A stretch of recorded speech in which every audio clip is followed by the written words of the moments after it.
Ao professor Guilherme, boa noite, por conta do fuso horário, né? Já está aí juntamente conosco. Queria, inicialmente, já cumprimentar a professora Cláudia Costin, já aqui. Deixarei para apresentá-la com as devidas honras em seguida.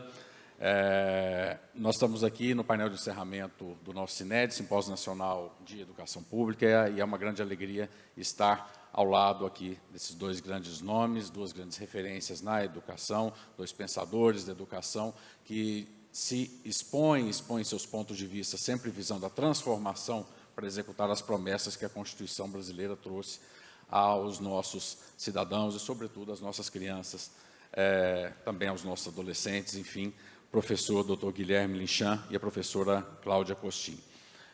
Falará primeiro o professor Guilherme Linchan, que é professor de Educação na Universidade de Stanford e Economia do Bem-Estar e Desenvolvimento Infantil na Universidade de Zurique, PhD em Economia Política e Governo por Harvard, foi reconhecido pela Fundação 5E, pela Folha de São Paulo, entre os top 10 empreendedores sociais do ano, na categoria Legado Pós-Pandemia, aliás, foi muito atuante durante a pandemia, pela MIT Technology Review como o maior inovador social do Brasil entre empreendedores com menos de 35 anos, é especialista em inovação social na rede de especialistas do Fórum Econômico Mundial e tem, dentre sua grande e larga produção, sua atuação também nas redes sociais, se destacado aqui um tema que nos é muito caro a todo o sistema, equidade, iniquidades, falta de equidade. Professor Guilherme, ainda que à distância, virtualmente, seja bem-vindo aqui aos Tribunais de Contas, a Goiânia. Obrigado pela sua participação. Tem a palavra. Muito obrigado pelo convite, e é sempre um prazer dividir o painel com a Cláudia, uma pena que eu não posso estar pessoalmente. Vocês me ouvem bem? Pronto. Então, estou muito feliz de estar aqui com vocês. Estava ouvindo antes os painéis, animado de ouvir as considerações sobre qualidade das políticas educacionais, a necessidade de garantir execução e inovação. Então, eu estava ouvindo animadamente aqui e pensando aqui na minha contribuição. Quando me pediram para falar sobre educação e equidade, primeiro eu pensei em trazer algo sobre as perdas de aprendizagem na pandemia e a recuperação com a retomada presencial, porque as iniquidades são enormes, aí, tanto nas perdas quanto na recuperação. Mas a verdade é que, dado que as políticas educacionais não são só para as emergências, né, do curto prazo, mas podem mexer em questões estruturais, eu pensei em trazer, na verdade, uma discussão mais estruturante mesmo da educação no Brasil, que são as iniquidades educacionais históricas e contemporâneas. Então, eu vou falar sobre isso brevemente, que a gente resumiu num estudo recente, num índice, que é esse índice de iniquidade educacional. Então, esse trabalho é conjunto com a Maria Eduarda Perpétuo, que é do meu centro de pesquisa aqui em Zurique, o Centro de Bem-Estar e Desenvolvimento Infantil, e a Priscila Soares da USP, que é doutoranda da Exalc. Então, eu vou contar um pouco para você do que se trata isso aqui, mas a ideia fundamental é conseguir medir o que de fato são iniquidades educacionais, e aí, ao fazer isso, eu acho que a gente vai iluminar aqui novos insights, seja para quem quer entender iniquidades, seja para política pública que precisa reverter, né, várias dessas iniquidades históricas e contemporâneas. Então, quando a gente... o que é iniquidade, o que é equidade, né? Em geral, quando a gente está discutindo esse conceito, a gente fica muito focado nas diferenças contemporâneas. A população de baixa renda ou preços para os indígenas acessa menos a universidade do que alunos de alta renda ou brancos e amarelos, por exemplo. Essa é uma dimensão de iniquidade que a gente está sempre discutindo no jornal, baseações afirmativas, etc. Do que a gente está falando? De diferenças contemporâneas de acesso. Em geral é isso. Quando muito, a gente fala um pouco de diferenças na qualidade, né, do acesso. Então, pode ser que tenha acesso, mas as escolas são muito diferentes, as universidades são muito diferentes, que contemplam populações de diferentes perfis, ou diferentes grupos sociais. Mas sempre está falando do presente. Eu queria convidar vocês para uma reflexão se essa medida é suficiente, se a gente quer falar realmente de equidade. Vamos pensar em dois alunos, ou duas alunas, que estão na mesma sala de aula. Então, estamos falando aqui de educação básica, Só que cada um desses alunos é de uma classe social diferente, ou de gênero diferente, ou de raças diferentes. Tá bom? Agora, esses alunos estão na mesma sala de aula. Então, não tem entre eles diferença de acesso, os dois estão na escola. E também não tem diferença de qualidade da educação. A princípio, eles têm os mesmos colegas, os mesmos professores, a mesma estrutura da sala de aula.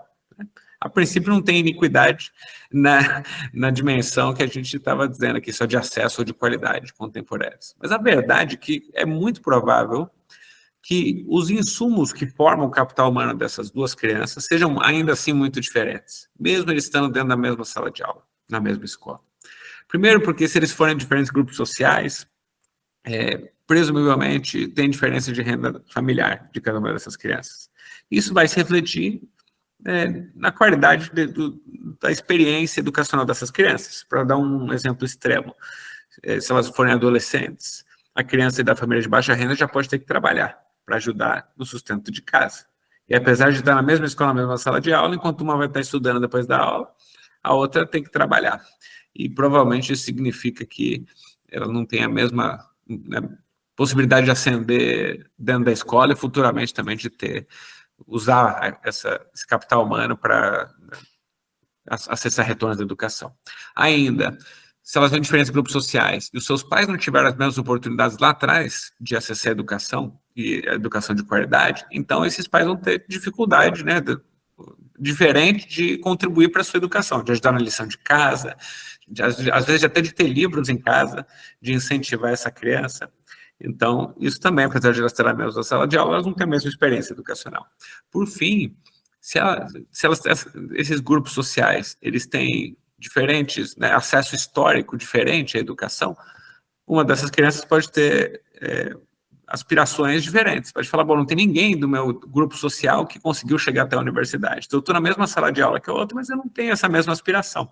Pior do que isso, pode ser que os professores, os colegas, os pais, toda a comunidade escolar não tenha as mesmas expectativas para uma dessas crianças em relação à outra, simplesmente porque elas vêm de diferentes grupos sociais. Isso tudo é iniquidade, na verdade. Não é só garantir acesso, nem a qualidade do acesso, que essas coisas, no aspecto contemporâneo, não são diferentes para essas duas crianças. Mas essas diferenças todas aqui, elas refletem, em parte, pelo menos, diferenças históricas no acesso à educação e no acesso à educação de qualidade. Essas famílias, se elas vêm de grupos diferentes, possivelmente elas não tiveram o mesmo acesso lá atrás. E essa diferença de acesso lá atrás se refletem em iniquidades presentes. Então, indicadores que não olharem para essa questão histórica não vão capturar essas várias dimensões. Então, a gente precisa do indicador que reflita tanto as diferenças contemporâneas quanto históricas. E, como eu tentei argumentar, não é só sobre acessar a educação, mas, em particular, sobre acessar os retornos da educação no mercado de trabalho. Porque se eu tenho o diploma, mas eu não consigo acessar esses ganhos, eu não vou ter a mesma oportunidade de ter renda, acumular riqueza, acessar oportunidades, e isso vai depois impactar a experiência educacional dos meus filhos. Então, nosso propósito nesse estudo foi definir uma medida que leve em conta tudo isso. Eu vou mostrar para vocês aqui um exemplo de por que isso importa, e não são só palavras, Por que medir esse negócio realmente faz diferença. Vamos pensar aqui, por exemplo, isso aqui é fictício, mas poderia ser, na verdade, depois eu vou mostrar os dados para vocês, poderia ser de verdade. Isso aqui é o acesso de dois grupos, esse aqui é a elite e esse aqui é o grupo que não é a elite, ao longo do tempo. Tá? Esse aqui é a proporção desses grupos que acessa, por exemplo, o ensino médio. Então, pensa que lá atrás, vou mostrar para vocês que em 1980, no Brasil, era mais ou menos essa situação, ninguém tinha ensino médio. Tá? Conforme o tempo vai passando, a elite chega primeiro. Mais gente da elite, essa elite pode ser econômica, racial, de gênero, eu vou discutir isso depois, mas esse grupo vai se educando primeiro. Em algum momento, todo mundo desse grupo tem ensino médio. Enquanto do outro grupo, que não é elite, leva mais tempo para essas pessoas começarem a ter acesso ao ensino médio. E aí eles sempre estão defasados, Estão sempre com menos. Alguma hora eles começam a alcançar aqui, já num período bem mais recente. E essa estrutura temporal, aqui, quando que acontece a diminuição dessa lacuna, importa. Porque aqui é só combinando essas duas curvas, para mostrar primeiro as diferenças aumentam, depois só que elas diminuem. Por que isso importa? Porque o prêmio salarial de eu ter aquele diploma, ele não é constante no tempo. Hoje em dia, você fala assim, poxa, se eu tenho um diploma universitário, eu vou mostrar para vocês, seu salário é multiplicado por 2, 3, em relação a quem não tem. Mas lá atrás, nos anos 80, isso era verdade para quem tinha diploma do ensino fundamental. Pouca gente tinha esse diploma lá atrás e ele valia muito. Hoje em dia, ter só do fundamental vale pouco. Na verdade, o valor desse diploma vai mudando no tempo. E por que isso importa? Porque quando os mais pobres, no caso, os mais subrepresentados, vão finalmente conseguir acessar a educação, o retorno dela já vai ser muito mais baixo. Então, quando a gente combina essa coisa aqui que mostra a diferença, só vão diminuir mais recentemente. Olha aqui, tipicamente, como é que é o prêmio educacional da educação, também simulado aqui para o ensino médio. Primeiro, ele aumenta, as empresas estão aprendendo como contratar essas pessoas, como alocar elas para uso produtivo. Depois, quanto mais gente vai tendo esse diploma, oferta e demanda, eu sou economista, vai diminuindo o preço desse capital humano e ele vai caindo. Então, quando os pobres finalmente chegam lá, não é só que a iniquidade se reflete pelo fato de que eles têm menos acesso, mas também que esse acesso ele é mais tardio, justamente quando o valor daquele diploma já diminuiu muito. Então, dá para a gente combinar essas coisas todas aqui. Não tenho tempo para dar os detalhes técnicos para vocês, mas não é complicado. A gente vai fazer uma conta, só que vai falar assim, desse prêmio de ter esse diploma acumulado no tempo, qual foi a parte desse prêmio que a elite capturou ao longo do tempo de forma injusta, porque ela teve mais acesso e acesso antes, quando valia mais ter aquele diploma. E essa fração do prêmio que a elite capturou ao longo do tempo é o que a gente vai chamar de iniquidade educacional. Então, esse é o estudo, esse é o número.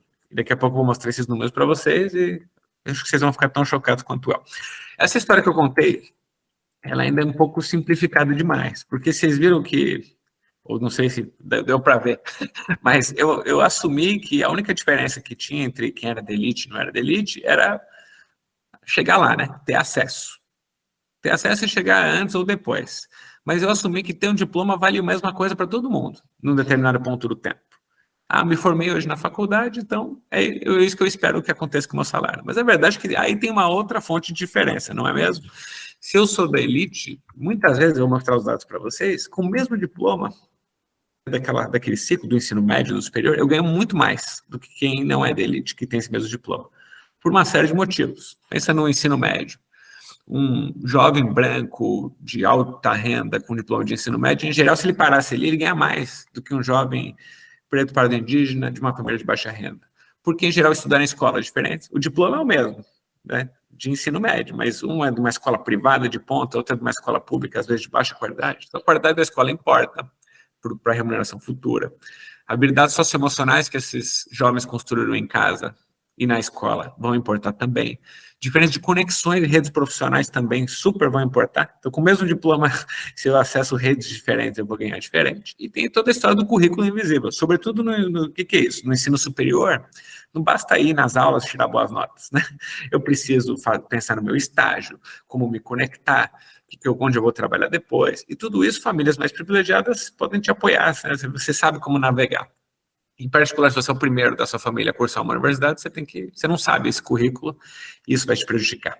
Então, por tudo isso, a história é ainda mais dramática do que eu contei.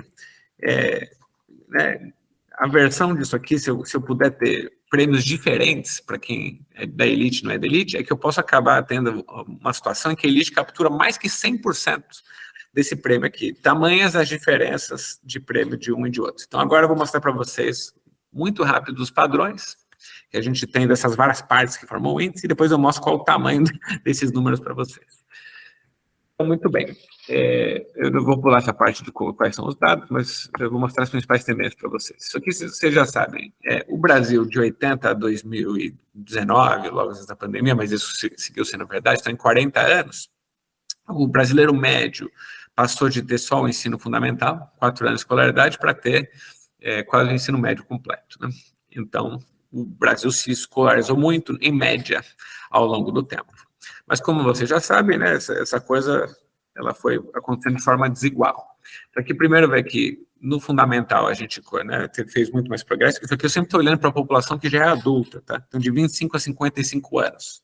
Que é quem já teve a chance de fazer sua trajetória educacional e ainda não se aposentou, porque eu quero conectar com o mercado de trabalho. Então, 25 a 55 anos. Então, 80% desses concluíram o ensino fundamental. Você vê que partiu de 20% aqui em 80 e foi para 80% em 2020. E nos outros ciclos a gente ainda está bem atrás, né? Então, só 2/3, ou um pouco menos, no médio, e no superior a gente ainda estava um pouco mais de 20%. A média da OCDE é 40%. Né? Não é 100%, mas 40% para superior. Então, a gente ainda tem muito caminho para cumprir aqui, e, obviamente, no médio a gente deveria, e no fundamental a gente deveria estar em 100%. Mas, de forma geral, o Brasil teve uma inclusão educacional gigantesca nos últimos 40 anos. Então, você deveria esperar que isso está associado a uma diminuição das iniquidades. Por tudo isso que eu falei. Porém, tem algumas questões aqui que eu já antecipei para vocês. A primeira é, isso aqui, se você olhar entre os grupos, tem diferenças. Essa inclusão não foi feita de forma homogênea.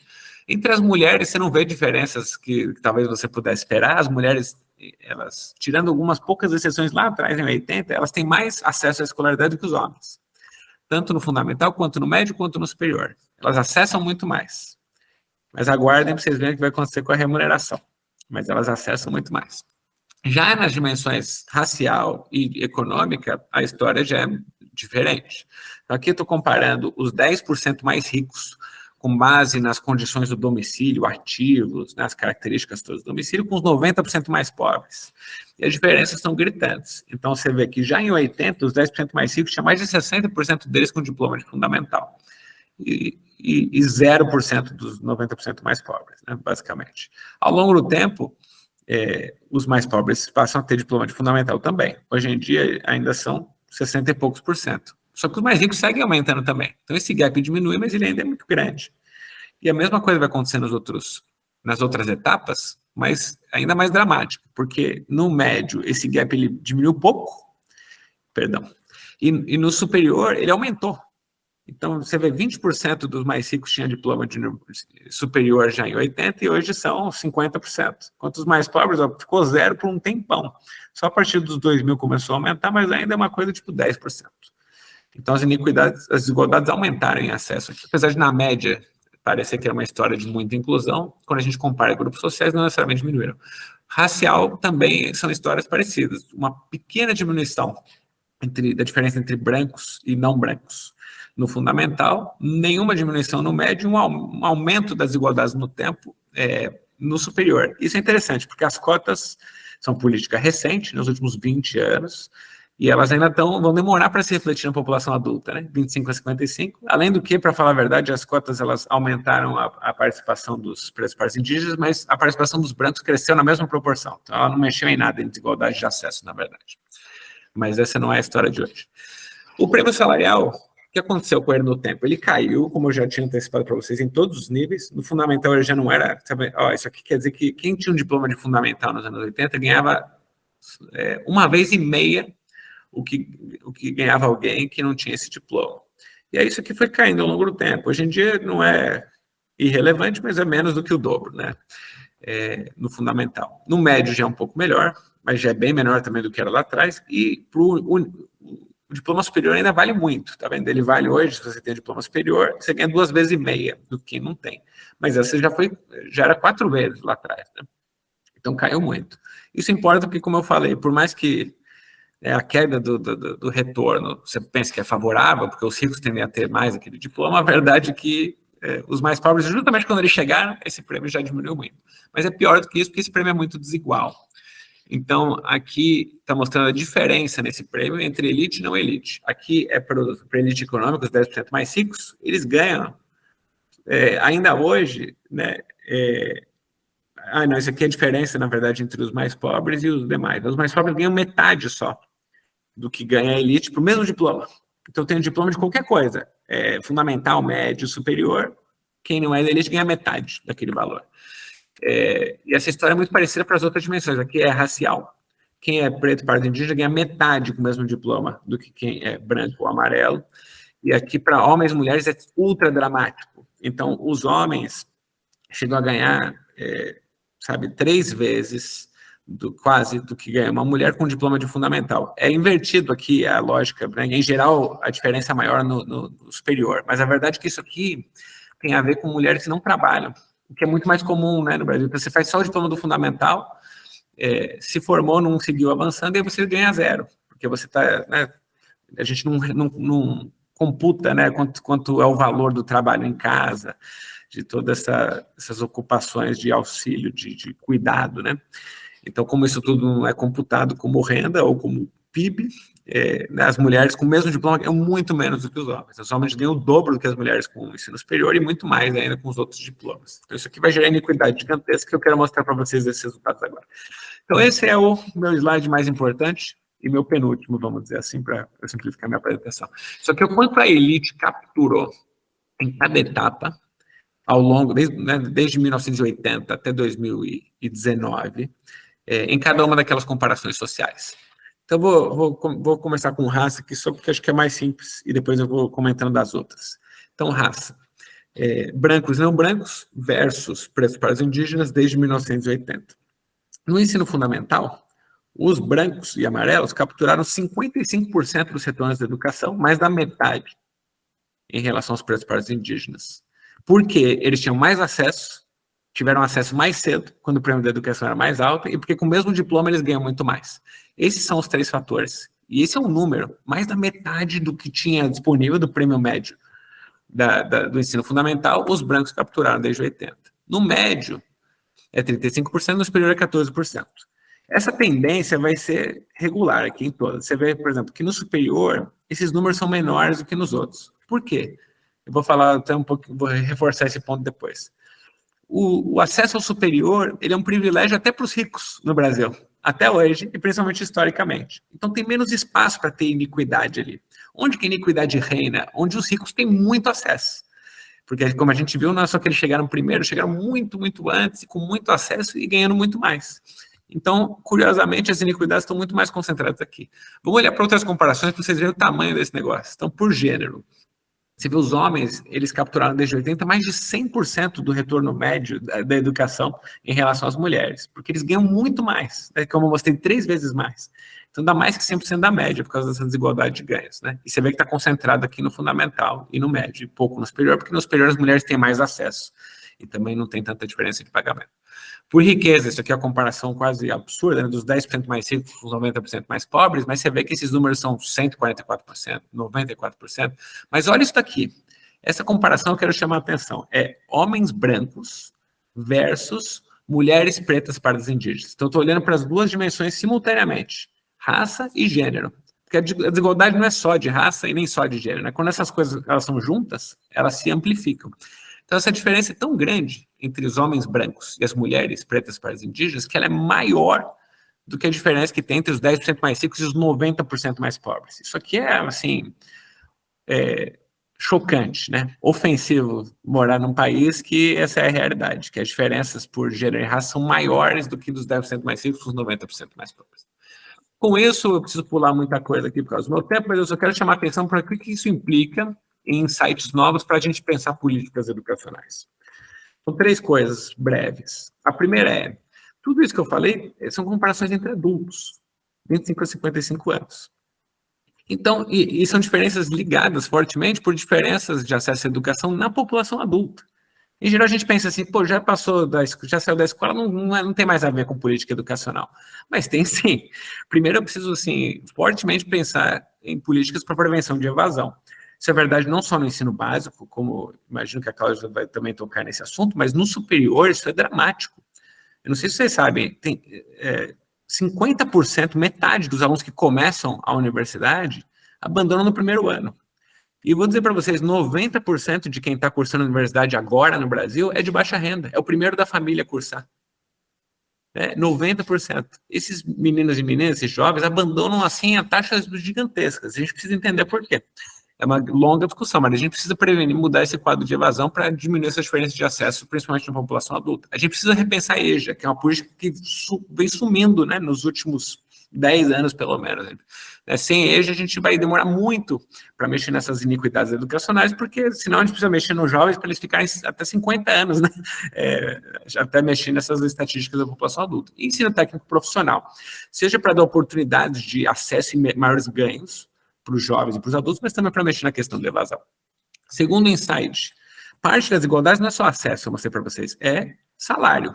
Com o mesmo diploma, os pobres, os pretos, os pardos indígenas, as mulheres ganham muito menos. Como é que a gente mexe nisso? A gente precisa não só garantir que chegue esse jovem na universidade, a gente precisa apoiar que ele termine e que ele se coloque bem. Então, a gente precisa apoiar a colocação profissional, a gente precisa mexer em discriminação no mercado de trabalho. Isso é política educacional. Não é incrível isso? Ninguém pensa que o mercado de trabalho tem a ver com a educação. A educação acaba na sala de aula, não. A gente precisa olhar para isso, porque senão vai gerar iniquidades educacionais. Vai afetar a criança que está na sala de aula hoje, porque os pais dela não ganham bem o suficiente para o mesmo diploma. E, por fim, é para a gente pensar em questões regionais, já que a gente está no evento do Tribunal de Contas Estadual, como priorizar as políticas para reduzir iniquidades? Bom, nos estados, nos municípios, onde o prêmio salarial da educação ainda é muito alto, vale muito daquele diploma, vai fazer mais diferença, uma política que inclua, que aumente o acesso ali. E também onde esse prêmio é mais desigual. Então, eu vou parar por aqui, e agradeço mais uma vez o convite e a oportunidade de dividir o painel com a Cláudia e estar aqui com vocês. Obrigado.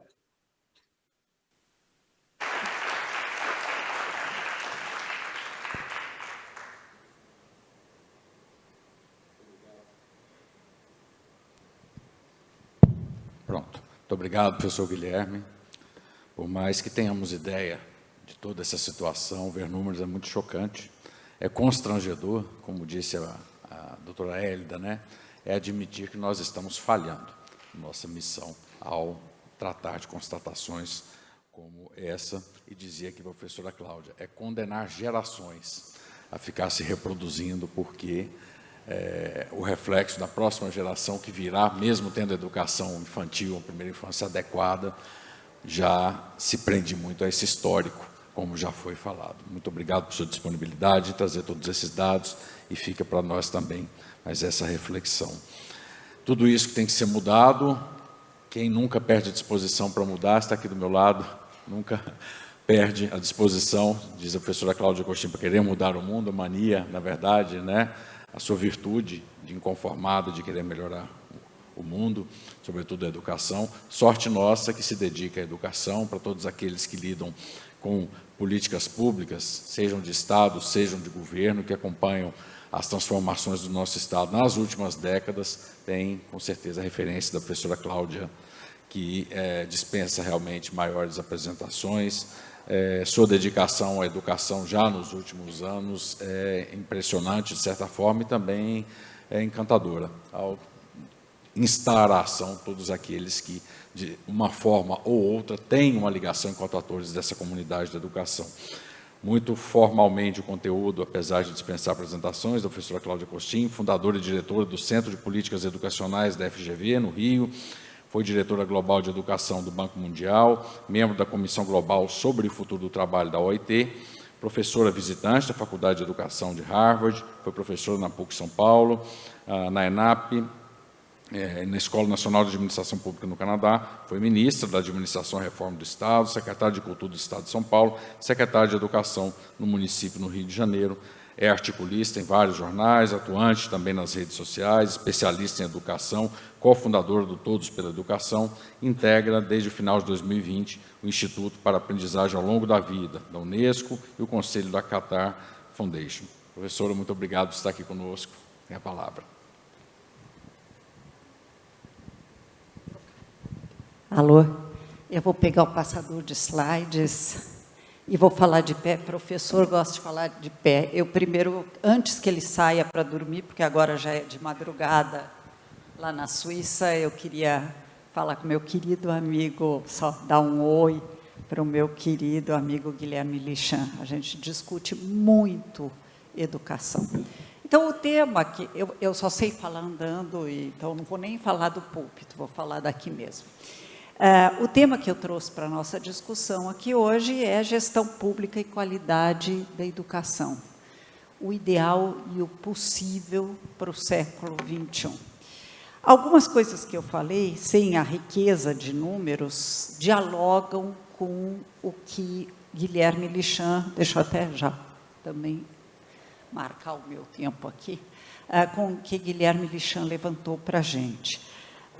Eu queria começar, se eu vou falar de século XXI, não dá para não olhar para os ODS, para os Objetivos de Desenvolvimento Sustentável.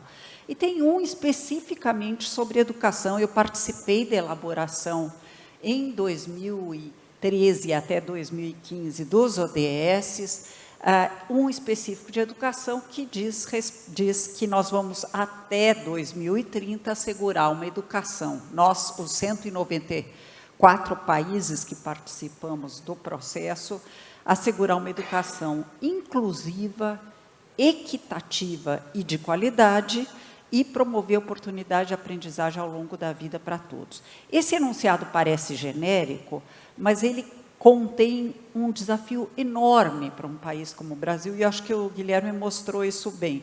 Porque uma coisa é você oferecer educação de qualidade para os filhos dos letrados, ou para quem já nasceu, entre aspas, motivado, ou para quem está lá e tem um suporte em casa. Outra coisa é quando a gente usa essa bendita expressão para todos. E isso só se faz olhando para a expressão equitativa. A questão da equidade é central. Que como eu vi o videozinho sobre Sobral, e eles falaram uma coisa tão sábia, que é: equidade é bem diferente de igualdade. Não é para dar igual para todos. É dar mais para quem mais precisa. É dar mais para quem tem menos. O que quer dizer, na prática, que se eu não posso ter vagas em creche para todos, eu vou priorizar os que estão abaixo da linha da pobreza. Porque em creche, na etapa creche, é onde eu posso, eventualmente, nivelar as desigualdades socioeconômicas no desempenho escolar futuro. Bom, esse ODS 4 se desdobra em inúmeras metas, eu não trouxe todas, que nós não teríamos tempo. Vamos ver se... ela se desdobra, eu trouxe 3 para exemplificar. Uma delas é que nós vamos, até 2030, faltam menos de 7 anos, assegurar que todas as meninas e meninos completem, não é só ter acesso, completa educação primária, que é os nossos anos iniciais, isso a gente já faz, a gente dá acesso a todos, a praticamente todos, e todos completam, e secundária, que inclui o nosso Fundamental 2 e o ensino médio. O Fundamental 2 só 78% completam, o ensino médio nem todos têm acesso, e só 69% completa até com 2 anos de defasagem da idade correta. Quando o Guilherme Lichan falou da questão do ensino, da evasão escolar no ensino superior, eu fiquei pensando na evasão escolar no ensino médio, porque ela é brutal. E há um discurso que vem ganhando força, já era forte, ganhou mais força, que é assim: e essa história de não reprovar, passar para frente sem aprender. Realmente é muito ruim passar para frente sem aprender. E não deveríamos fazer isso. E tampouco deveríamos reprovar. Nós temos que descobrir uma forma de ensinar em que todos aprendam. Por isso que ser professor não é para amador. É um trabalho desafiador. Por isso que homeschooling não funciona. A gente precisa ter um processo de ensino em que todos aprendam. É um outro fazer, já vou falar disso daqui a pouco. E tem que ser de qualidade e tem que ser equitativa. O que quer dizer, na prática, que as escolas que estão em áreas mais vulneráveis têm que ter os melhores professores e os melhores diretores. Isso significa que nós temos que pagar mais esses professores e diretores que vão nas áreas de vulnerabilidade. No Rio de Janeiro, quando eu fui secretária, nós tínhamos 155 escolas em favelas conflagradas, sob controle do tráfico ou das milícias. E nós resolvemos pagar mais para os professores e para os diretores que fossem atuar lá. Porque aí você muda o jogo. Eu queria ter pago bem mais do que nós conseguimos, que eu consegui negociar com o prefeito. Mas eu acho que é disso que se trata. A narrativa da igualdade para todos, ela é perigosa quando há desigualdades prévias. E há um complemento nessa definição, que conduz a resultados de aprendizagem relevantes e efetivos. E aqui eu queria comentar uma coisa só, muito rapidamente. Há muito negacionismo científico em saúde, e nós da educação denunciamos o negacionismo científico em saúde.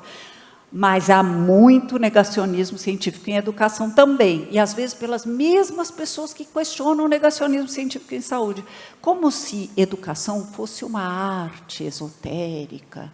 As crianças estão felizes, essa escola é muito boa porque as crianças estão felizes, estão brincando, estão não sei o quê. É ótimo que brinquem, é ótimo que estejam felizes, mas se eles não estiverem aprendendo, eles não vão construir o seu futuro. Então, medir os resultados de aprendizagem, verificar se eles são relevantes e efetivos, é fundamental, senão você não constrói o futuro dessa criançada. Não soa poético, mas é olhar para a política pública como ela tem que ser. A segunda meta que eu trouxe do ODS 4 é a referente à educação infantil. E eu gostei muito do que eu ouvi hoje de educação infantil, não peguei uma parte, mas a que eu ouvi eu gostei bastante. A ideia de, até 2030, assegurar que todas as meninas e meninos tenham acesso a programas de primeira infância de qualidade. E reparem que esse é o ODS da educação, mas não está falando programas de educação de qualidade para a primeira infância, está falando programas. Por quê? Porque a educação infantil é a etapa em que em que se torna mais importante as três principais políticas públicas de apoio à primeira infância trabalharem juntas: saúde, educação e assistência social. Eu vou dar um exemplo que vocês, desculpe ser informal, eu já sou velha o suficiente, eu posso falar assim, que vocês, os auditores, não estou falando nem os conselheiros, os auditores pegam muito e que são levados para os conselhos.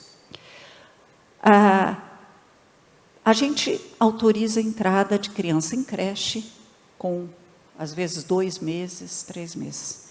Eu estou fazendo um desastre para a política de saúde, sabe por quê?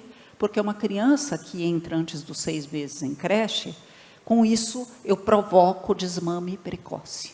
Não adianta dizer ter uma sala para aleitamento materno, porque a mãe está trabalhando num outro lugar, ela não vai vir aqui 3 vezes por dia. Então, deveria ser proibido ter criança em creche antes dos 6 meses. O que nós fizemos no Rio de Janeiro? O secretário de Saúde e eu nos pusemos juntos, e falamos, a partir de agora não aceitamos mais criança em creche com menos de 6 meses. Fui conversar com o Ministério Público, fui conversar com o Tribunal de Contas antes de soltar a portaria, fomos lá nós 2 juntos e pactuamos que isso seria feito. Isso é inconstitucional? Fala de 0 a 3, mas como é que eu vou priorizar as vagas em creche se eu quero fazer ação afirmativa? Bom, saúde. Só que a assistência social tem que estar atenta à formação de vínculo afetivo entre a criança e sua mãe, nas famílias monoparentais, que geralmente não são pai e a criança, mas então vamos, ou entre os pais e a criança. Se eu ponho essa criança cedo demais em creche, eu não formo o vínculo. Então, quem deveria ter prioridade no acesso a vagas em creche? 2 coisas no caso brasileiro. As crianças do cadastro do Bolsa Família, do CAD único, isso está em lei, graças a Deus, mas a gente já praticou isso antes. Eu acho que foi muito importante essa lei. Mas, em segundo lugar, as crianças de 2 anos em diante são as que mais precisam das vagas em creche. Por quê? Porque há pesquisas que mostram que, primeiro, se eu ponho antes disso, eu prejudico a formação de vínculos afetivos, e, em segundo lugar, as crianças que mais se beneficiam do efeito creche são as de 2 e 3. O que a gente faz nas creches? A gente entope as creches de bebezinhos, põe aqueles berços lá, elas são cuidadas, mas não são estimuladas, e depois não tem vaga para as crianças de 2 e 3. Hashtag pronto, falei. Então, vamos para frente. E reparem que aparece aqui, incluindo a educação pré-escolar, para que estejam prontos para o ensino primário. Queria comentar só uma coisa rapidamente. No meu tempo, eu tenho 67 anos, havia um exame de prontidão para a alfabetização. Se a criança não passava nesse exame, não entrava no primeiro ano do primário, Isso deveria ser repudiado. Aqui nós estamos falando de outro tipo de prontidão. É que cada etapa de escolaridade tem que preparar para a etapa seguinte. Isso quer dizer, na prática, que não é errado alfabetizar na pré-escola, desde que seja feito de forma lúdica. As mães de classe média ensinam, olha a letra do teu nome, olha aqui, lê história para as crianças. E os mais vulneráveis, a gente não prepara na pré-escola porque é uma etapa em que o eixo é o lúdico. Sim, o eixo é o lúdico, mas a criança pequena é louca para aprender a ler. Não tem nada de errado de alfabetizar. Sobral alfabetiza na pré-escola. Eu visitei várias escolas, pré-escolas lá, e eles alfabetizam na pré-escola. E, por último, a terceira meta do ODS 4 é voltada à formação para valores e atitudes. Então, é garantir que todos os alunos adquiram conhecimentos e habilidades para promover o desenvolvimento sustentável, mas aqui entendido num sentido amplo, que está ligado à ética intergeracional. Então, não só eu vou trabalhar com a criança a preparação do planeta para as novas gerações, mas eu também vou trabalhar com essa criança a dignidade da vida, direitos humanos, a promoção de uma cultura de paz. E eu não preciso explicar, no tempo que nós estamos vivendo agora, de ataques à escola e de brigas internas de alunos por conta das preferências eleitorais de seus pais, por que isso é tão importante? Bom, nesse contexto, nós temos todos esses compromissos. Como é que nós estávamos em aprendizagem antes da pandemia? Porque vamos acabar com o mito de que a pandemia, a educação estava fantástica, e aí veio a pandemia e estragou tudo. E também vamos acabar com o mito de que o Brasil não avançou. As duas coisas, nós vamos ter que ponderar aqui algumas questões importantes. Em primeiro lugar, o problema nosso começa muito cedo. Quase 55% dos alunos no terceiro ano do ensino fundamental, dados de 2016, que foi a última censitária que a gente fez sobre alfabetização, saíam analfabetos do terceiro, de escolas públicas, saíam analfabetos no terceiro ano do ensino fundamental. Isso é gravíssimo. O que quer dizer isso? Nós temos 82% dos alunos brasileiros em escolas públicas. Então, nós estamos falando que a ampla maioria dos brasileirinhos não aprende a ler, mesmo no final do terceiro ano, que foi quando isso foi aplicado.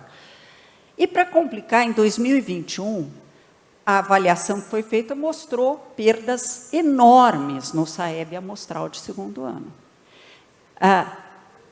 Duas hipóteses de por que não está andando a alfabetização brasileira. Baixas expectativas de aprendizagem em relação aos mais pobres. E, em segundo lugar, sim, a abordagem que a gente usa na alfabetização não funciona. Já houve muita pesquisa que mostrou que nos Estados Unidos e na Europa, a metodologia que nós usamos para alfabetizar no Brasil não funciona. A pesquisa americana mostra que alfabetizando por palavras, pelo método global, 60% das crianças não se alfabetizam. No Brasil, o resultado é muito parecido. E aqui não é só por conta de desigualdades socioeconômicas. Tem algo que precisa ser profundamente mudado. E, quando a gente pensa nesses tempos de polarização, é muito importante a gente sair de uma visão que há um método de alfabetização de direita e outro de esquerda. Não há. Seria o mesmo que supor que há um método de operar o cérebro de uma criança por um neurocirurgião de esquerda ou de direita. Não. Tem o que funciona em educação, o que não funciona. E, infelizmente, não funciona. A gente vai ter que avançar numa outra direção, que, só para resumir, é ensinar aquilo que os pais de classe média já fazem. O nome da letra, o som da letra, o que a Magda Soares, que é uma grande especialista em educação no Brasil, chama de consciência fonológica. E, boa notícia, pode ser ensinada de forma lúdica desde a pré-escola. Um dos segredos de Sobral é que Sobral alfabetiza diferente. Eles nunca vão dizer isso, mas eu vou dizer, porque eu fui olhar lá. Eles alfabetizam diferente do resto do Brasil. Bom, se eu olho na outra ponta, no ensino médio, dados de 2019, SAEB de 2019, pré-pandemia, só 10,8% dos alunos na terceira série do ensino médio, portanto, a evasão de primeiro ano de ensino médio já aconteceu, são os sobreviventes, aprenderam o suficiente em matemática, e 37,1% em português. que nós temos de resultados de 2021? Perdas muito importantes em matemática. Se eu pegar os dados do PISA, que é um teste internacional que permite comparar países, porque ele é centrado nas competências que os jovens têm que ter aos 15 anos para ter uma vida adulta significativa, metade dos jovens brasileiros de 15 anos não tem o nível básico de proficiência em leitura e interpretação de textos. Entre outras coisas, não sabem separar fato de opinião, e muitos adultos tampouco, né? A gente viu isso recentemente. Além disso, o PISA mostra que entre os 79 territórios que participaram da prova, nós fomos o segundo território mais desigual do ponto de vista estritamente educacional.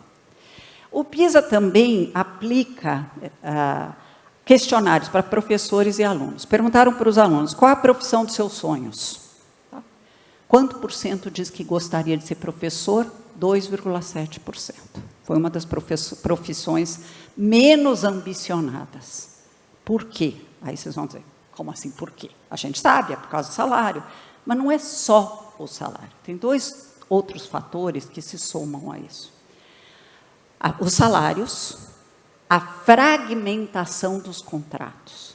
Como nós damos aula, nós criamos uma jabuticaba em relação a países de mesmo nível de desenvolvimento nossos. Nós damos 4 horas de aula, turma da manhã e turma da tarde.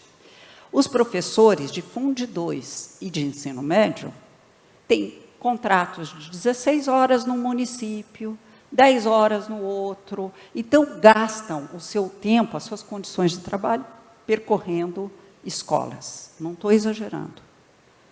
Então, começar a pensar em escolas em tempo integral não é só bom para o aluno, no sentido de que ele vai ter mais tempo para ter um processo de aprendizagem mais mão na massa, mais dialógico, muito mais interessante. É para dar condições de trabalho para o professor, dar aula numa única escola. Isso muda completamente. O exemplo de Pernambuco mostra como mudam as condições de trabalho do professor. Perguntado sobre sua preparação, preparação que os professores receberam no ensino superior, os próprios professores disseram que ela não prepara para uma das mais complexas das profissões. A formação que eles recebem é desconectado do preparo para uma profissão que é complexa. Se vocês pensarem de novo no Fundo 2, vamos pegar um professor de matemática, ele tem 3 anos e meio de matemática e 1 semestre de História da Educação, Filosofia da Educação, Sociologia da Educação, e jogam ele dentro de uma escola. Faz um estágio que pode ser ritualístico, né? Nós, professores, eu comecei minha vida profissional como professora, sabemos disso. E depois ele vira professor. Eu queria ver se formassem um médico desse jeito. E nossa profissão é tão complexa quanto a de um médico, se não mais. No entanto, houve avanços no IDEB, que é o índice que mede a qualidade da educação. No Fundamental 1, desde 2005, a cada edição nós tivemos melhoras. Então, não vale a narrativa de que a educação brasileira não mudou em nada e é uma tragédia. Não, ela melhorou. Desde 2005, no Fundamental 1. No Fundamental 2, no 9º ano, nas 5 últimas edições pré-pandemia. E no ensino médio, em 2019, finalmente houve um salto, porque a geração que foi recebendo aquelas melhoras finalmente chegou. Mesmo assim, o ensino médio brasileiro ainda não anda bem. Quer dizer, quem disser que nós precisamos revogar, e aqui eu gosto de dizer, como disse um amigo meu, eu pratico sincericídio. Quem acha que o ideal é revogar o novo ensino médio, eu queria só alertar que, se a gente revogar, a gente volta para 4 horas de aula e 13 matérias exprimidas em 4 horas de aula. Ou seja, você só aprende um verniz de cada assunto. Você não aprende a pensar. E aprender a pensar vai ser muito importante, especialmente nesse novo contexto da Revolução 4.0 ou o futuro do trabalho. Eu, como foi dito aqui, eu passei 18 meses lá em Genebra, pesquisando. Eu era membro da Comissão Global sobre o Futuro do Trabalho, que está relacionada que hoje nós chamamos de chat GPT e outras coisas que estão surgindo no mundo do trabalho e que estão de uma forma muito acelerada, extinguindo postos de trabalho. E o Val Harari conta isso, Martin Ford e vários outros, que mostram como... Estou apertando aqui, não tá indo para frente. Agora foi. Como que essa automação e robotização, a robotização dialoga com a inteligência artificial, vem extinguindo o posto de trabalho de uma velocidade sem precedentes na história. Mas não se preocupe, porque outros postos de trabalho serão criados como nas outras revoluções industriais. Só que eles vão demandar competências de nível muito mais sofisticados e nós estamos ainda com dificuldade de oferecer as competências básicas. O que nós temos que fazer? Bom, primeiro vamos alfabetizar direito e depois vamos oferecer as competências necessárias, mais sofisticadas? Não, nós vamos ter que fazer as duas coisas ao mesmo tempo. Porque o Brasil é a 13ª economia em termos de PIB. Ela não pode se fazer de vítima dizendo nós somos um país pobre. Nós somos um país muito desigual, mas pobre nós não somos, não. Então, nós vamos ter que descobrir como é que a gente ensina os jovens, né? Só para pegar aqui que tem muito advogado, então eu vou aproveitar isso e me vingar dos advogados, dizendo o seguinte, e os professores de direito, inclusive, com toda a jurisprudência digitalizada, eu acoplo um algoritmo nessa base de dados e eu preparo decisões de juiz. Isso quer dizer que vai sumir a profissão de advogado? Não. Mas vai diminuir muito os postos de trabalho e vão ficar os advogados com capacidade de fazer análises mais aprofundadas, porque o resto, aquele tal estagiário de direito, ou acabou de se formar e começa a sua vida e faz coisas muito introdutórias, não vai ter mais papel. Bom, quais são essas competências mais sofisticadas? Resolução colaborativa de problemas complexos com criatividade. Os robôs não colaboram em problemas complexos ainda e não têm criatividade. O pensamento crítico, que não quer dizer decorar a visão de mundo do seu professor e devolver numa prova, quer dizer ser um pensador independente, autônomo. Pensamento sistêmico. Então, já vou chegar nelas de uma forma um pouco melhor, mas é disso que nós estamos falando. Se nós não conseguirmos fazer isso, vai haver um crescimento brutal da desigualdade social. E desigualdade social, ela é mãe da violência. Não preciso explicar aqui isso. E ela engendra cidadania frágil e todo tipo de populismos, que é o que nós temos visto no mundo. Bom, o que temos tido de tendências em educação no mundo para enfrentar esse cenário? Primeiro, foco no que eu falei primeiro, em resolução colaborativa de problemas com criatividade e em pensamento sistêmico e crítico. Boa notícia, isso pode ser ensinado desde a educação infantil. Colaborar para resolver problemas complexos pode ser discutido, como eu vi na Colômbia, por exemplo, com crianças de 3 anos discutindo os problemas, como resolver alguns problemas da humanidade, que é uma coisa incrível, ensinar o jovem a fazer isso, integrando, inclusive, disciplinas, o que demanda flexibilização dos currículos e interdisciplinariedade. Não quer dizer com isso que é errado ter currículo. Aliás, você tem que ter um bom currículo para poder integrar disciplinas. Mas quer dizer que eu vou fazer muito mais aprendizagem baseada em projetos, aprendizagem baseada em problemas e assim por diante. A revolução da escrita, se eu vou ter que ensinar a pensar, não adianta eu me basear só no que as pessoas falam. Então, os alunos que são menos tímidos vão falar. Não, eu tenho que aprender a escrever, e não só na aula de redação, é na aula de química, na aula de física, na aula de matemática, explicar como é que eu pensei. E não é decorando a fórmula de Bhaskara, que é a fórmula da equação de segundo grau, que eu vou processar meu pensamento matemático e desenvolver pensamento matemático. O André Schleicher, da OCDE, diz que me disse um dia que o aluno brasileiro sabe a tabela periódica de cor, mas não sabe o que fazer com ela. pensar cientificamente. A cultura digital, isso também, não preciso falar do mundo da tecnologia, eu só vou, em 1 minuto, falar o seguinte: nós vamos ter que ter o conceito da sala de aula invertida. Em vez de eu dar uma aula, voltando para a fórmula de Bhaskara aqui, em que eu ensino a fórmula de Bhaskara, quando tem 200 professores youtubers que têm videozinhos lá na internet que basta assistir, e depois mando fazer 40 exercícios iguais, eu vou ter que fazer o seguinte: mando o aluno ver o vídeo em casa, e na aula eu uso o melhor do meu talento como professor para assegurar a aprendizagem e a aplicação. E o protagonismo do aluno, que é basicamente formar para a autonomia, o velho sonho do Dewey, da Maria Montessori, do próprio Paulo Freire, e formar para a cidadania global. Nesse contexto, vai ter que mudar muito o que é ser professor. E o ambiente educacional também. Nesse sentido, eu vou ter que fazer com que o professor deixe de ser percebido e até de se perceber como um mero fornecedor de aulas expositivas no mundo em que nós temos ChatGPT, no mundo em que tem tantos vídeos na internet sobre qualquer tema.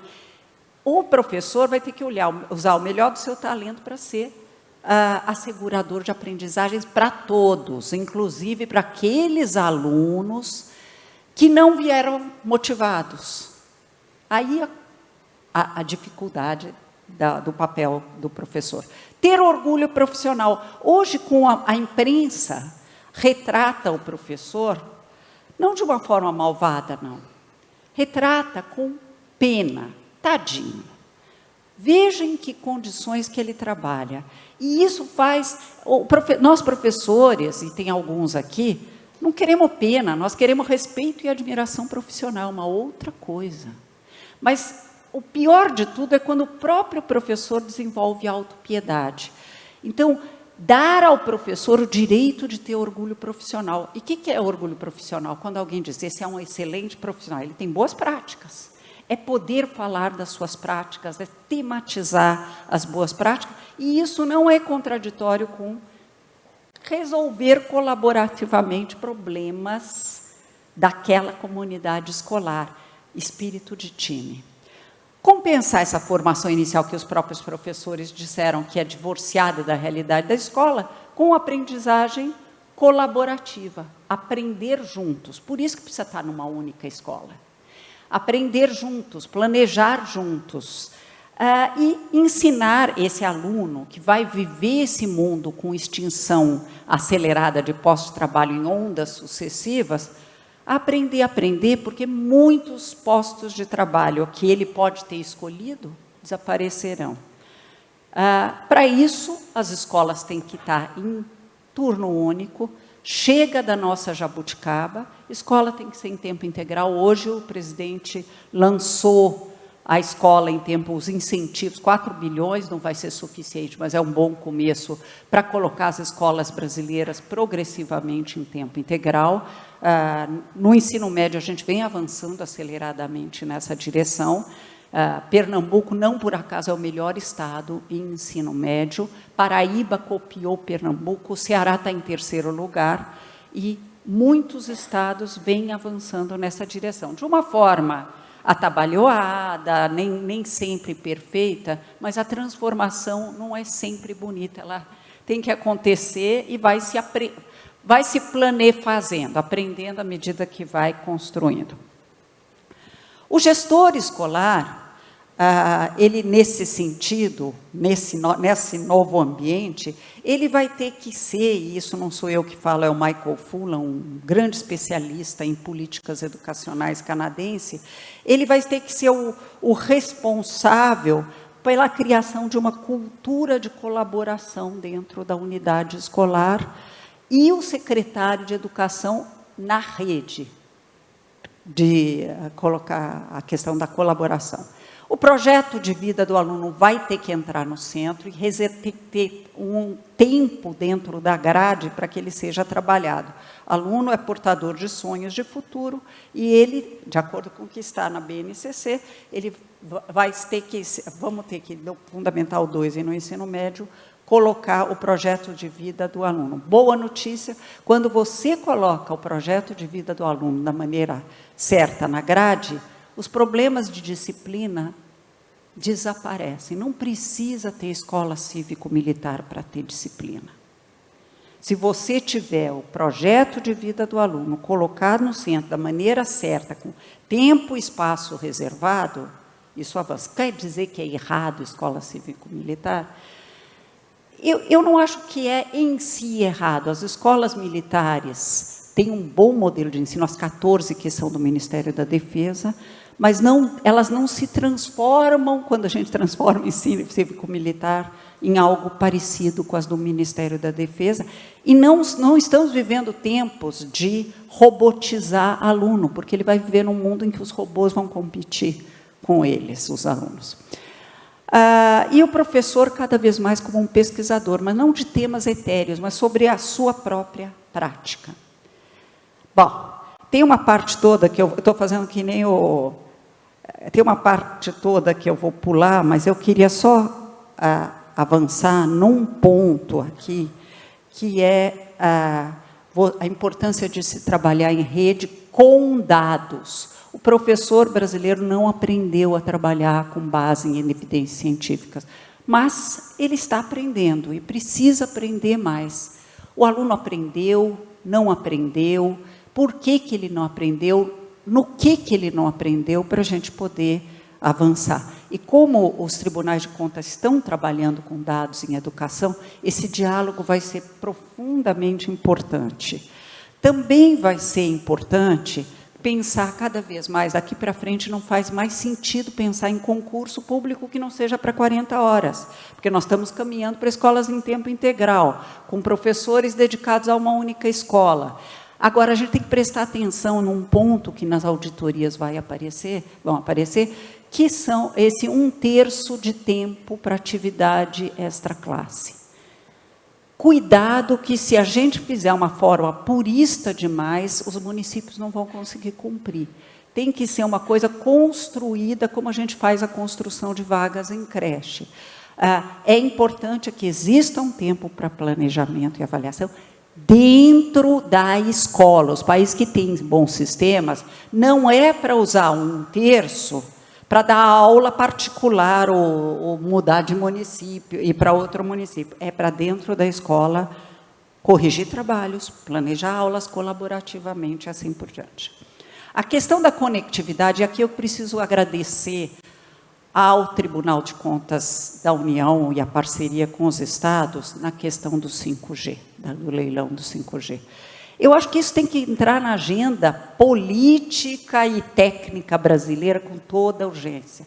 Nós não podemos ter mais uma pandemia com esse mesmo resultado, e nós teremos, ao menos, endemias aparecendo por aí. Nós precisamos entrar no mundo digital e a conectividade das escolas, e não só no laboratório de informática ou para fins administrativos, em todas as salas de aula e nas salas de leitura, com livros e equipamentos convivendo juntos, poder fazer avaliações diagnósticas em rede e se beneficiando de conectividade. E aqui, falando em ideal e o possível, eu trouxe um ponto. Eu descobri no último SAEB que um município tirou primeiro lugar. Não foi Sobral, foi Mucambo. Mucambo, o que eles fizeram? É um município perto de Sobral, só que eles são pequenininhos. Ao serem pequenininhos, eles pensaram, vamos fazer uma coisa diferente? Para além de fazer tudo que Sobral faz, vamos fazer um plano individualizado com os alunos. Já que a gente fala em protagonismo do aluno, que tal discutir com cada aluno e discutir o que você não aprendeu esse bimestre? E o que você se desafia para aprender? Fica a dica.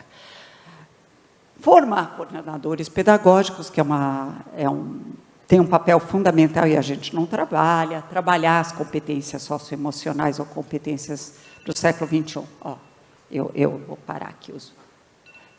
Bom, aqui entra o controle externo. Muito bem. Eu, há anos, acho que desde 92, eu trabalho com, não trabalho trabalho com. Tento pensar junto o Tribunal de Contas da União. Quando a gente fez lá, quando eu fui secretária executiva, depois ministra, trabalhamos com a modernização do Tribunal de Contas, visitei Tribunal de Contas de outros países, e aí eu pensei, o que eu tenho a dizer para como é que é, a Tricom, ou para vocês aqui em Goiás? Eu acho que tem algumas questões a gente pensar. Nós vamos ficar no ritualismo, que eu sei que vocês já saíram, o Instituto Rui Barbosa, eu converso sempre com o Miola e com outras pessoas de lá, ou vamos fomentar a eficiência operacional em benefício da permanência e aprendizagem de todos? Evidentemente que essa é uma resposta simples, mas a gente tem que se perguntar isso todo dia. Né? Eu vou controlar diária e passagem porque é mais fácil, ou eu vou olhar para a substância da educação? Especialmente para a questão de equidade.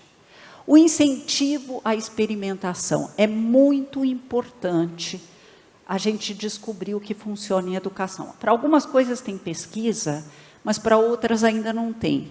E mesmo para as que estão em pesquisa, a gente não tem certeza absoluta se o que saiu errado é porque nós somos um contexto diferente ou porque nós estamos seguindo uma prática que não deveria ser replicada. Então, é muito importante na gestão da educação haver um incentivo à experimentação e, ao mesmo tempo, combater o negacionismo científico em educação, trabalhar com dados. Nos municípios, nós temos dilemas na educação infantil e eu falei disso. Em caso de insuficiência de vagas, o que eu faço? O Cláudio trouxe uma proposta, então vamos comprar vagas em escolas particulares, mas depende, às vezes não tem nem oferta, e muitas escolas de educação infantil quebraram na pandemia. O que a gente faz? Critérios de priorização claros. E não adianta mandar construir já, porque de repente eles vão construir no lugar errado, porque você deveria construir as creches mais perto das populações que mais precisam. E ninguém transporta uma criança pequenininha por quilômetros. Então, são algumas questões importantes para a gente ponderar. E um outro ponto que eu queria levantar é a questão do clientelismo. O clientelismo é muito nocivo para a educação. Porque ser secretário de educação dá visibilidade política. Então, e aí esse é o cara que não vai comprar as brigas necessárias para garantir a equidade. Então, não preciso contar o exemplo de alguns aqui de Goiás, até um secretário estadual que comprou as brigas que eram necessárias e não se reelegeu. Né? Não preciso contar. O bom de ser velho é que a gente já conhece todas as histórias. Né? Então, é importante combater o clientelismo e o uso inadequado de recursos em educação, porque nós estamos tirando dos que mais precisam, que só tem escola para comprar. Muito bem, eu termino mostrando um slide sobre a minha utopia. Eu falei de ciência, negacionismo científico, eu quero falar da minha utopia. No sentido que o Rubem Alves empresta essa palavra, que é algo que ainda não teve lugar, mas que eu queria que tivesse. Muito bem, eu acredito, e aqui uma rede de escolas públicas, né? Em que rede que eu acredito? Uma rede em que todos aprendam, em que de fato se possa combinar excelência com equidade. Chega de ilhas de excelência em alguns lugares, que rapidamente são capturados pela classe média e excluem os mais pobres. Uma rede em que tanto os alunos como os professores trabalhem colaborativamente. Se os professores não trabalham colaborativamente, eles não vão poder ensinar os alunos a trabalhar colaborativamente. E essa é uma das competências do século XXI. Uma rede em que o aluno aprenda a se reinventar, porque na medida das ondas sucessivas de extinção de pós-trabalho que a inteligência artificial vai trazer, ele vai ter que se reinventar profissionalmente, inclusive. Uma rede em que os saberes, e aqui eu roubo essa expressão do Edgar Morin, esse magnífico pensador que aos 101 anos publicou um livro em 2023, com 101 anos, pensando a educação e o futuro. Ele escreveu um livro em 2003, há 20 anos, dizendo que na França os saberes estavam fragmentados, ou seja, tem um monte de disciplina que não conversa uma com a outra. Então, uma rede em que os saberes não estejam fragmentados. Uma rede que ensine a pensar, formar pensadores independentes e a aprender. E, finalmente, uma rede que reserve tempo e espaço para formar para a autonomia. O velho sonho do Dewey, da Maria Montessori e do Paulo Freire. Muito obrigada. Põe o slide anterior, só um segundo. Pode pôr de volta, não, o último. Ixi, eu ia falar para não tirar aquele... Só um segundinho.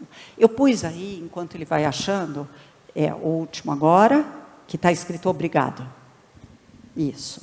É o seguinte, eu pus aqui o meu Twitter, porque eu dialogo todos os dias, como disse o conselheiro Fabrício, eu todo dia dialogo com 93 mil ou professores ou fanáticos por educação. Eu respondo perguntas muito rapidamente, por causa desses 240 caracteres.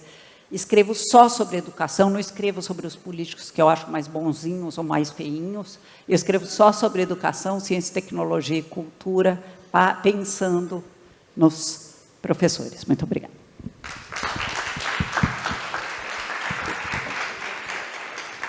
Muito obrigado, professora. Além de todo o conhecimento, né, resgatando nossa capacidade de sonhar e ainda ter utopias diante disso tudo. Nós vamos fazer a entrega agora para a senhora do certificado do evento, de uma lembrança também, antes do nosso encerramento.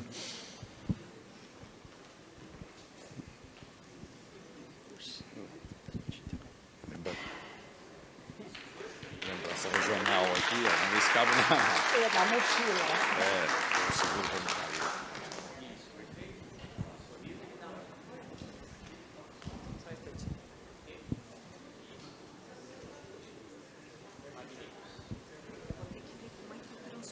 Nós temos ali se puder. Posso chamar para mim? Nós vamos partir já para o encerramento do evento. Queria convidar aqui a subir ao palco o conselheiro Saulo Mesquita, presidente do Tribunal de Contas do Estado de Goiás, para o encerramento. Só já dizer de minha parte, em nome do Comitê Técnico de Educação do IRB e também do TCM, entidades promotoras do evento, difícil pensar em encerrar melhor do que com a professora Cláudia Costin. O CINED é um compromisso, professora, dos Tribunais de Contas com a educação pública. Então, foram mostrados aqui vários produtos que têm sido entregues, inclusive cartilhas, relatórios, pesquisas, buscando esse novo perfil de atuação. A carta do evento do CINED estará disponível já na próxima semana no site do evento. Deixo o agradecimento também, assim como fez o conselheiro Saulo hoje mais cedo, a toda a equipe que trabalhou nos bastidores do evento, do TCE, a todos que aqui estão, nas pessoas aqui do Ronaldo, Jaqueline, a Nara, todos os demais, enfim, podem ser nominados. O TCM, agradeço na pessoa da Vivian, todos e todas que trabalharam, a parceria com o Tribunal de Contas do Estado. Renovo o convite para a próxima edição no Tribunal de Contas do Estado do Piauí, que receberá o 5º CINED. E, mais uma vez, obrigado aí pelo prestígio de todos. Saímos daqui com o nosso ânimo, espero, renovados com relação à causa da educação.